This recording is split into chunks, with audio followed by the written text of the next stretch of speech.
Hello and welcome to Project X Special Edition 93 for the Amiga. What makes the special edition of Project X different from the original version is, first and foremost, it was the budget release, and secondly, some much requested changes were made to the game. The original game was rather difficult and rather punishing.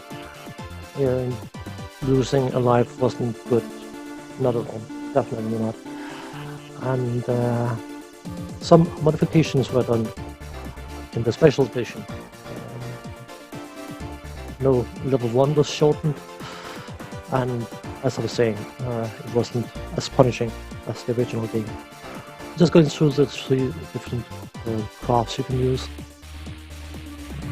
The Scout class is very nimble, can't carry much firepower.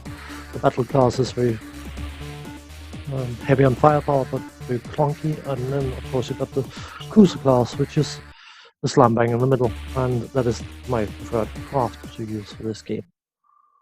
The game is a shoot 'em up, but it's not so much a bullet hell as it is an obstacle hell. The bullets fired at your craft are not necessarily numerous, but the obstacles can be, and that is the greater challenge of this game.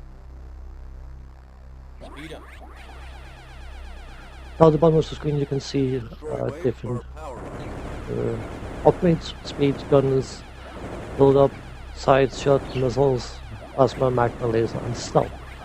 These blue peas are coins that you can spend on upgrades, and this was an intended test because I'm abusing one of the changes made to the original game, which is when you die you are reduced to a certain amount of power level, which if you only have one rank of plasma or magma or laser for that matter. I'm showing off the other weapons. It sets you with a minimum amount of firepower, rank 2 plasma, rank 1 side shot, and rank 1 homing missile. So it's actually worth dying as soon as you pick up plasma. The other weapons, guns, just don't have enough punch.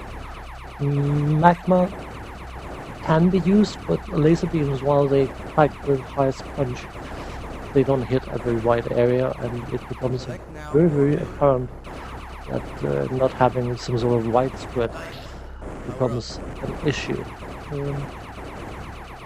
On an interesting note, because the power level required, or the power required to power the 2 larger weapons, magma and laser, they have reduced output from missiles and side shot, and especially the laser could really use having the full power from the homing missiles. But decide decisions. This enemy, by the way, the reason I'm not fighting it is because it will respawn and it will appear from a random side of the screen, and I don't want to deal with it for credit, and I know that further waves will come, I can get credits off them instead. The main reason I am bringing up this game is the fact that I've been unlocking Amiga games quite significantly, because while the Amiga is my favorite home computer of all time, without question, the amount of crappy games made for the Amiga is absolutely horrendous. I mean, percentage-wise, it is possibly the most trash covered system, which is absolutely ridiculous. I suppose PC has plans to pull ahead in later years because of all the games getting greenlit almost automatically, but back then it was very hard to stand to sit there with your fancy little computer and saying, oh, it's got so much, and this can, and then the software is just not showing off the abilities of the computer. And Project X is definitely one of the top tier games. Unsurprisingly, from tier team 17 to release some good games. Bear in mind that this is recorded using Shadowplay, and Shadowplay tends to make colorization a bit muddy, and I'm not trying to argue against or for blah blah blah, all that stuff. It's just bear in mind that the colorization is a lot more clear on the original system, and of course also the Commodore 64 and Amiga and other virtual systems, but I'm not covering those. Playing the original games on the original systems on original monitors give a much better picture. Those systems were not designed in an age of 4K resolutions or other high resolutions. So of super ultra high res, I think it's called, compared to what we had back then. So everything is going to look a bit more blocky, which is why I'm keeping these videos in 720 to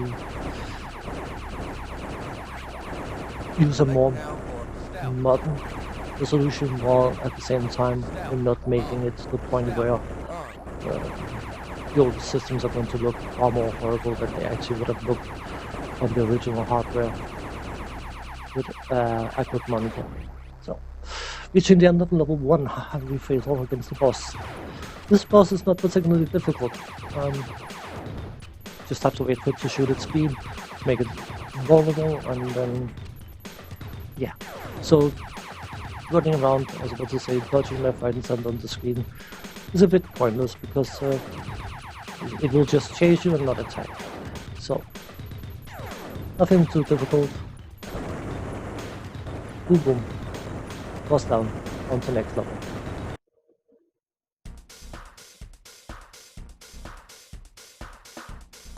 The furthest I've ever gotten in this game was level 3 years ago. And again, as I've said numerous times with my videos, I'm not here to try and show off my epic skills as a gamer.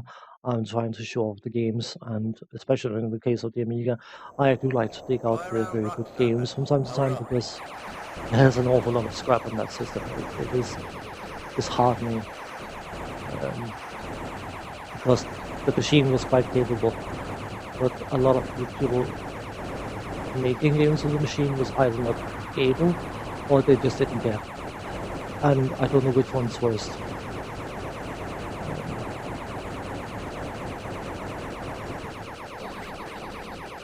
Something that's always been talked about is reading reviews or watching reviews on YouTube or whatever service you might use.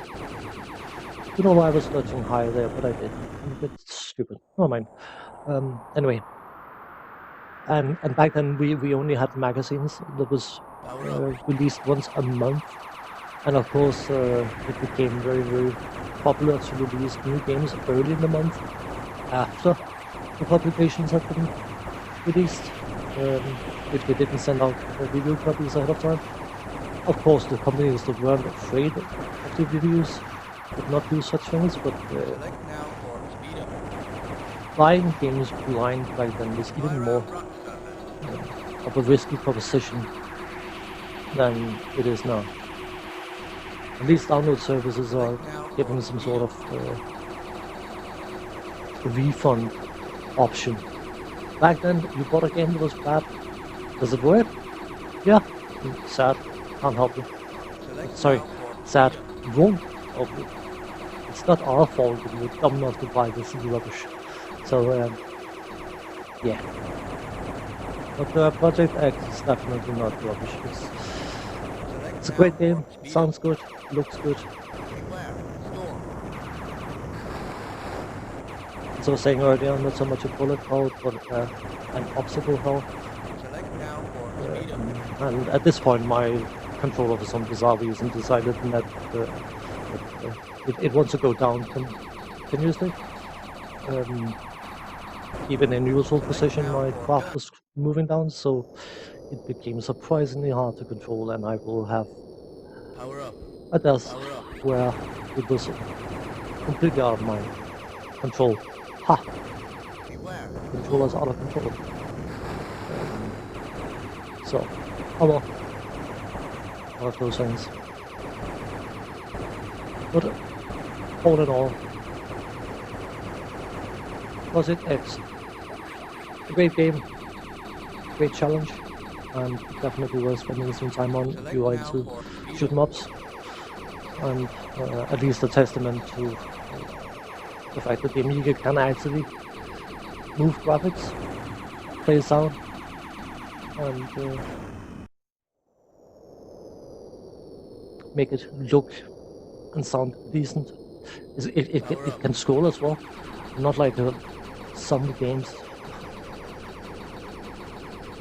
That's my worst pain point when it comes to Commodore 64 and Amiga games, when they're not scrolling smoothly, because that's one of the things those systems were known for, were their ability to smoothly scroll the screen. And seeing jerky scrolls or chunky scrolls or jumpy scrolls gets on my nerves. Anyway, that's the end of this video, so thanks for watching, take care, and see you again. Bye bye.